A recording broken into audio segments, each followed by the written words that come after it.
Okay, hello, welcome everybody.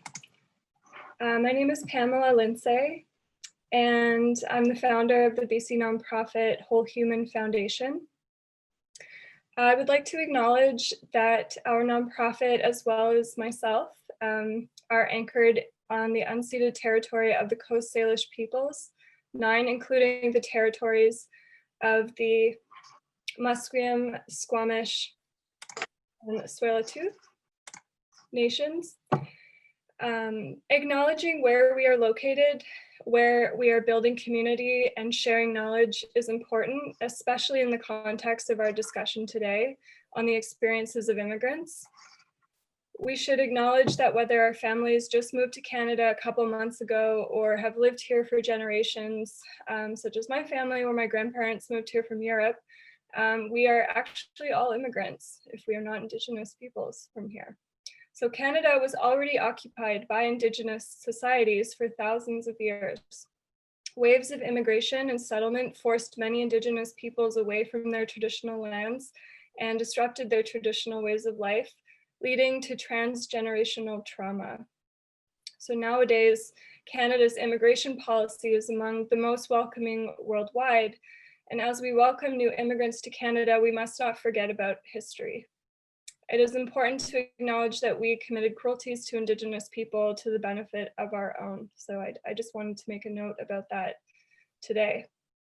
The purpose of the Whole Human Foundation and events like Whole Human Summit are to bring to light cruelties and injustices faced by Indigenous and non-Indigenous peoples in experiencing health and happy lives. Our goal is to democratize health knowledge.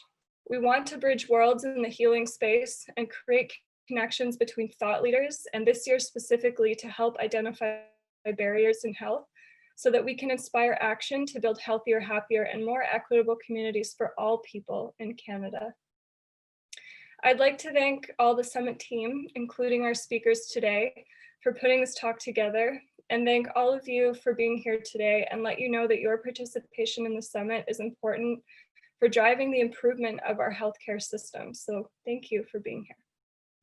I am also grateful to our supporting and community partners for helping to make the summit series possible.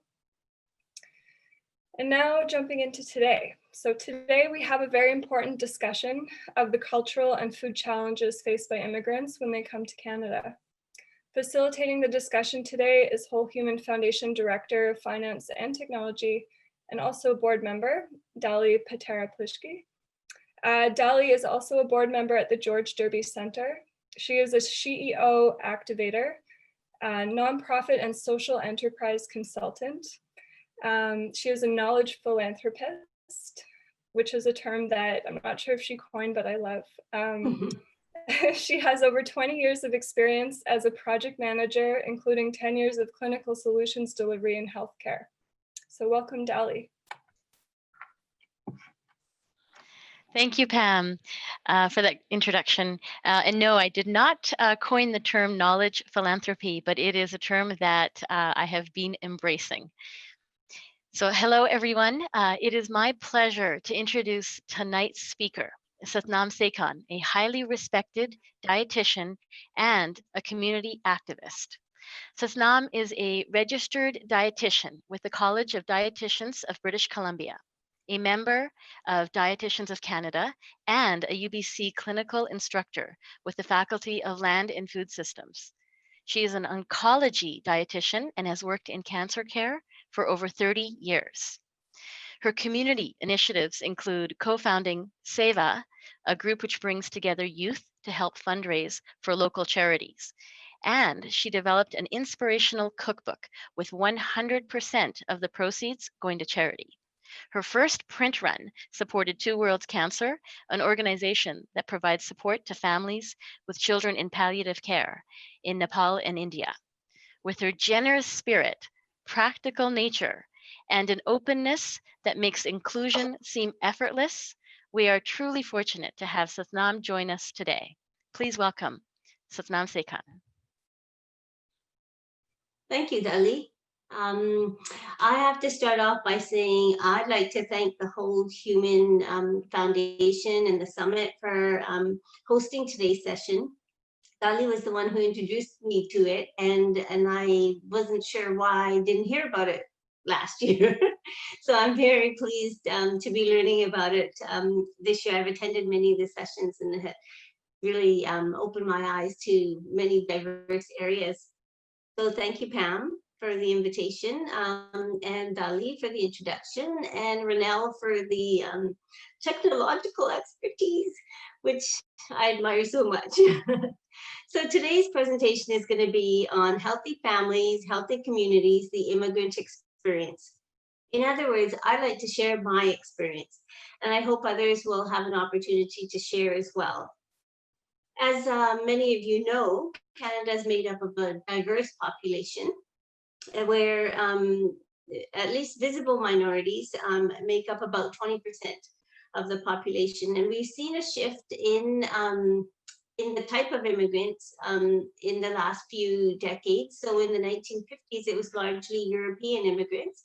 And more recently, it's been individuals from Africa, Central America, Middle Eastern, Asian, and South Asian.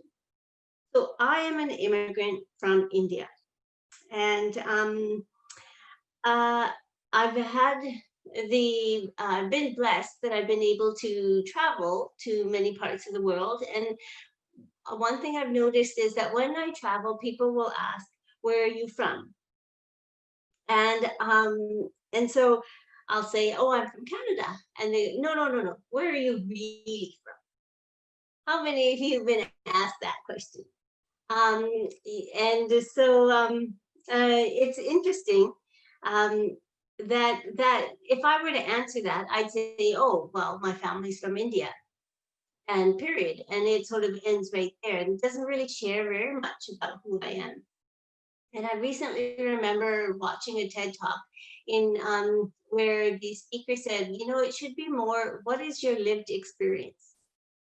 So take a moment to think about yourselves and, what is your lived experience and how that can shed a whole different light on who you are versus where you're from. So my lived experience is I immigrated from India at the age of 4. I've lived in the same 10-block radius in Vancouver for the last over 50 years. And I raised 2 children in a long distance relationship and have worked, as Dhalie said, in oncology care for over 30 years. And I'm 6 weeks away from retirement. That's my lived experience. Satnam, that's a great description of lived experience. And I just want to invite everyone who's on the call to answer that in the chat as well. Great. I'd love to read that as well. Today's focus is going to be on the immigrant experience. We're going to highlight some of the challenges that immigrants face in specifics to food security, how culture plays a role in that, and how to maintain a healthy diet lifestyle while adapting to the Canadian food culture. So the research shows that there's a concept called the healthy immigrant effect, which means that when immigrants come to a host country like Canada, they're usually actually present with very few chronic conditions. But over time, as they experience and sort of adapting to the life in their host country, their health status starts to deteriorate. They develop increasing rates of obesity and other chronic conditions such as diabetes and heart disease. And we've even seen that with some types of cancers as well. This trend usually starts about 10 years after they've immigrated. And the greatest decline in health is seen amongst women and non-European immigrants as opposed to men and European immigrants.